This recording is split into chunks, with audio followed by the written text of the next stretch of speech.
Light s'est fait manipuler depuis le début et personne ne s'en est rendu compte. À travers ses duels d'ego intellectuel, sa mise en scène où chaque détail banal devient épique, son écriture d'une maîtrise indécente et son concept simple mais à la fois incroyablement complexe, Death Note a réussi à marquer toute une génération et a fini par devenir un classique incontournable et presque inégalable. Et naturellement, il a déjà été analysé en long, en large et en travers. Mais malgré tout, il reste quand même une ombre au tableau, un personnage qui m'a toujours intrigué, le dieu de la mort, Ryuk. En prenant du recul et en prêtant attention à certains moments de l'anime, je me suis rendu compte que ses actions et son comportement étaient étrangement suspects. Et au fur et à mesure de mes recherches, j'ai fini par découvrir sa vraie motivation dans toute cette histoire. Alors que nous étions tous concentrés sur le parcours de Light, Ryuk, lui, était en train d'opérer dans l'ombre. Light, qui croyait avoir un destin exceptionnel, n'était en réalité qu'un pion dans un jeu bien ficelé. Et son erreur a été de sous-estimer un dieu de la mort. Vous l'aurez compris, aujourd'hui on va s'intéresser à celui qui détient le réel pouvoir alors qu'il semble neutre. Celui que nous avons tous sous-estimé et qui se trouve être en réalité le véritable génie qui tire les ficelles depuis la toute première seconde où il est apparu. 18 ans plus tard, vous allez enfin découvrir le dernier secret de cette œuvre magistrale. Un secret qui était caché à la fin de l'anime. C'est moi qui écrirai ton nom dans mon propre cahier.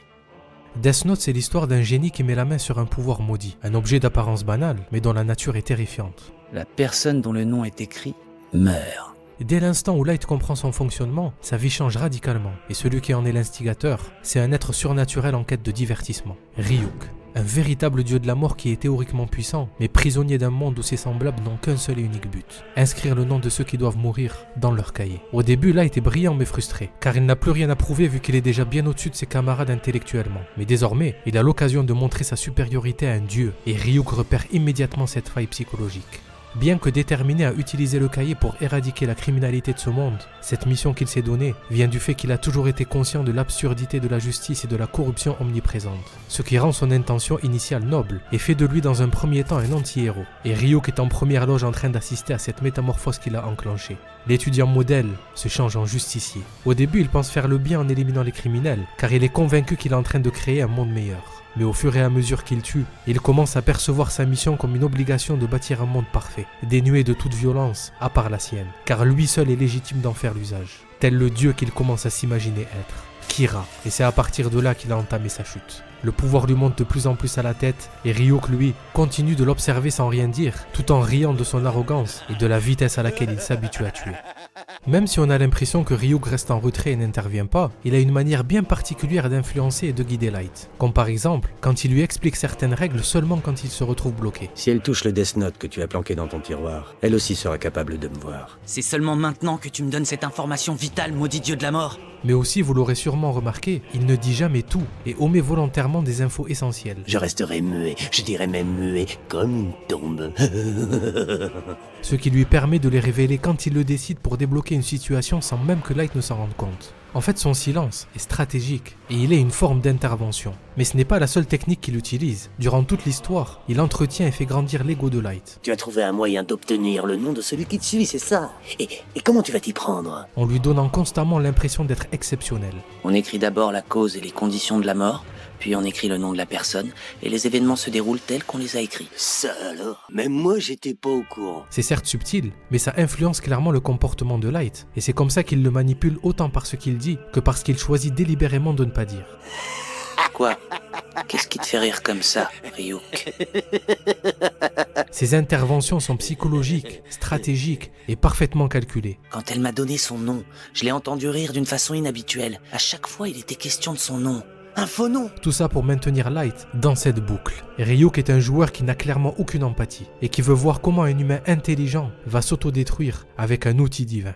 Vous savez, la question la plus intéressante et paradoxale de cette œuvre tourne essentiellement autour de la moralité des actions de Light et de son rôle dans cette histoire. Est-il le protagoniste, l'antagoniste, la victime ou simplement un tueur en série? Le fait qu'il ait utilisé le Death Note pour une cause noble, étant donné la nature du monde dans lequel on vit, semble au début admirable, mais petit à petit, en l'utilisant, il finit par devenir le reflet de ceux qu'il voulait éradiquer. Car grâce au carnet, il détient un pouvoir qui le rend supérieur, et c'est paradoxalement le pouvoir et le sentiment de supériorité qui rend la justice absurde et la corruption aussi facile. Et ça, Ryuk le sait très bien. Light n'est pas le seul à avoir changé après avoir reçu le cahier, et c'est même un thème central de l'œuvre. Le carnet révèle et amplifie les obsessions de ses utilisateurs. Élimination. Mais Ryuk ne le dit jamais clairement. Est-ce que tu essaies de me faire croire que je peux utiliser le Death Note sans rien devoir donner en échange? Eh bien, disons qu'il y a des doutes et des angoisses que seule une personne qui a utilisé ce cahier peut connaître. Et il est bien là le problème. Si Light était conscient de cet aspect, peut-être qu'il aurait abandonné le Death Note dès le premier épisode.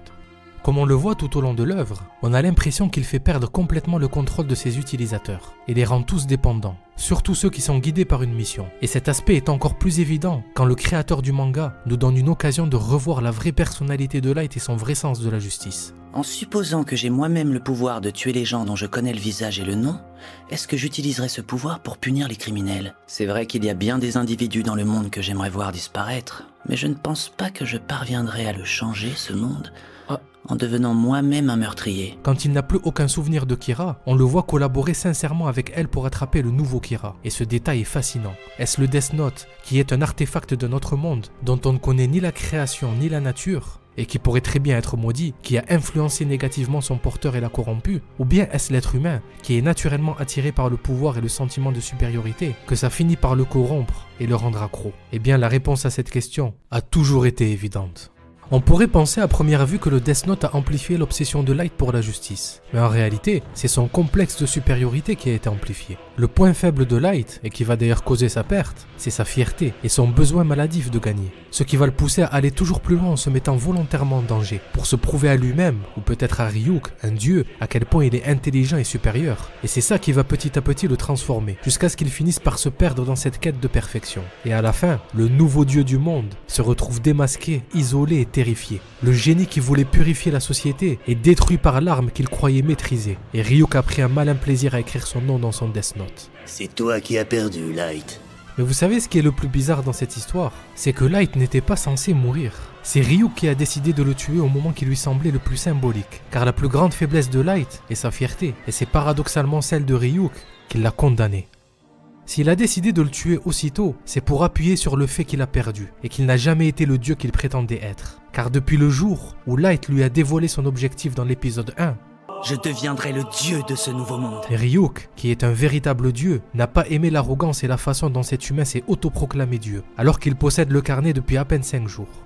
Et ce petit détail en est la preuve. C'est la première et dernière fois que l'on verra Ryuk s'énerver en serrant son poing. Et à partir de là, il n'a pas cessé de le manipuler dans l'ombre, pour provoquer sa chute. Une chute lente et prévisible, vu comment sa fierté a été accentuée à cause du Death Note. C'est toi qui as perdu, Light. Et la joie sur son visage quand il écrira son nom à la fin en est clairement la preuve. Et c'est d'autant plus évident quand on compare la mort de Light dans l'anime avec celle du manga. Alors que dans le manga il meurt d'une façon brutale, méritée et totalement pathétique, en s'écroulant et en suppliant Ryuk de le sauver, ce dernier s'est contenté de le rabaisser et de lui rappeler qu'il lui avait dit qu'il écrirait son nom dans le cahier.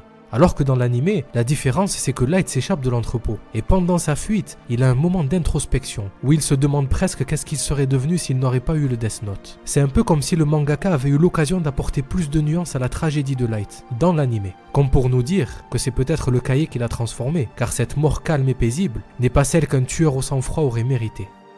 Mais la fin de l'anime renferme encore un dernier détail subtilement caché. Le fait que Ryuk écrit son nom du haut de sa tour d'observation symbolise le fait qu'il a toujours été au-dessus de lui et des humains en général, mais aussi qu'il a tellement peu d'importance à ses yeux qu'il ne prend même pas le temps de le voir mourir. Et il est là, le dernier secret de cette œuvre. Un secret qui nous renvoie au tout premier épisode, car vous l'avez sans doute oublié, ou tout simplement pas remarqué, mais le premier personnage qui nous a été introduit, c'était Ryuk, et ce n'était clairement pas une coïncidence.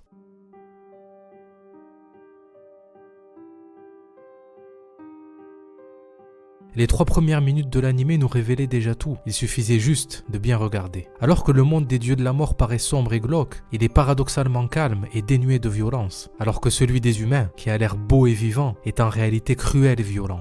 Un homme âgé de 35 ans, suspecté du meurtre de sa concubine, une jeune femme de 25 ans avec laquelle il vivait dans le quartier de Shibuya à Tokyo, a été arrêté aujourd'hui et fait l'objet d'une enquête pour homicide. Si Light avait été introduit en premier, le thème central aurait été la justice ou l'ambition. Mais vu que c'est Ryuk, ça devient en réalité le vide existentiel, la curiosité morbide et l'absurdité des motivations humaines. Dès le début, le créateur du manga a voulu nous prévenir. Tout n'est qu'une question d'apparence. Le personnage central de l'œuvre est certes Light, mais celui qui a obtenu ce qu'il voulait, c'était Ryuk.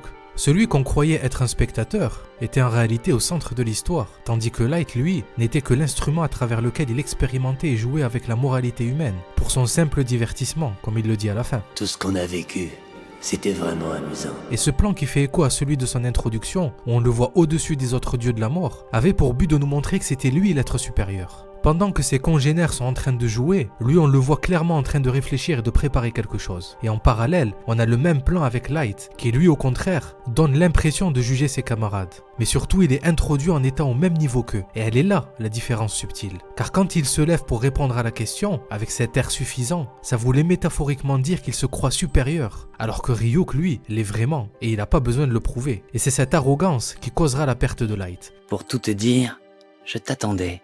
Hein?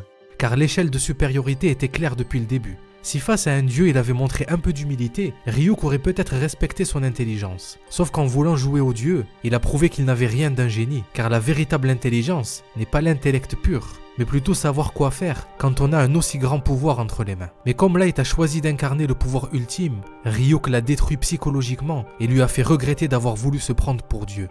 Il croyait qu'il était supérieur quand il utilisait le Death Note, alors qu'en réalité, Ryuk a joué avec lui et l'humanité entière, mais de manière plus subtile. C'est comme si au-delà d'être un dieu de la mort, il avait essayé lui aussi de goûter au pouvoir absolu d'un véritable dieu, celui qui décide quand une histoire commence, et surtout quand elle s'arrête. Si la vidéo t'a plu, n'hésite pas à t'abonner, à laisser un petit pouce bleu et à me dire en commentaire ce que tu penses de ces quelques révélations. Sur ce, je te souhaite une merveilleuse année pleine de bonheur, de santé et de succès. Profite bien de cette période festive. Allez, à bientôt. Salut!